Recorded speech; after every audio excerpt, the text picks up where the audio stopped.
এটি একটি বীজগাণিতিক পূর্ণবর্গাকারে প্রকাশ করার অঙ্ক, যেটা ফর্মুলা থ্রু করতে হবে।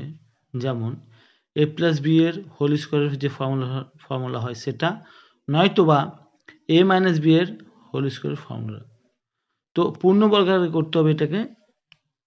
a মাইনাস বি তার হোল স্কোয়ারে যেটা হয় a square minus 2ab plus B square, এই ফর্মুলায় এটাকে করতে হবে, যার মান দেওয়া আছে এখানে a equal to 3, b equal to 2।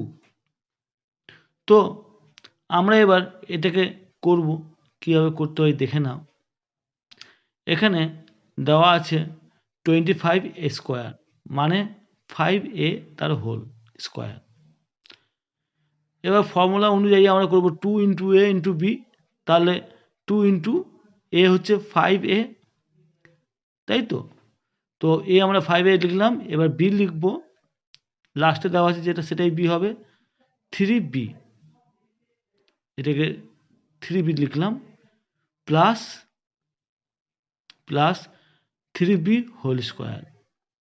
তো আমরা এটাকে ভেঙে নিলাম, a মাইনাস বি এর যে হোল স্কোয়ার ফর্মুলায়, সেই ফর্মুলায় আমরা ভেঙে নিলাম। এখানে যেটা হলো 5a whole square minus 2 into a into B plus B square. তো আমরা এখানে বুঝবো যে কীভাবে ভাঙলাম, দেখে নাও কীভাবে ভেঙেছি। এটা না দেখলে তোমরা অন্য অঙ্ক করতে পারবে না, এটাকে ভালো করে বুঝতে হবে। এবার আমরা লিখব 5a মাইনাসে আছে, তাহলে 3b করে আমরা লিখব হোল স্কোয়ার।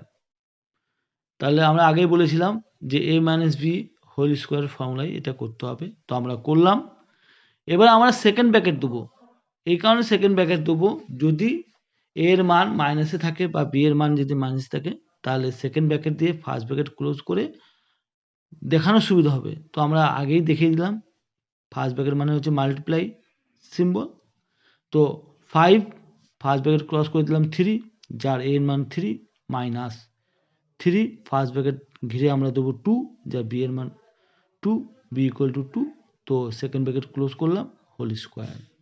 এখানে মাল্টিপ্লাই আকারে হবে 5 ইন্টু 3, তাহলে 3 5 15, মাইনাস 3 2 6, হোল স্কোয়ার করলাম ব্র্যাকেট ক্লোজ করে। এবার আমরা ভেতরে ভেতরে মাইনাস প্লাস করব, মাইনাস মানে 6 আছে, তাহলে 15 মাইনাস 6, তাহলে হচ্ছে 9 হোল স্কোয়ার 81। তাহলে আমরা পেলাম 81, মান বসিয়ে a equal to 3 and b equal to 2 এর মান বসিয়ে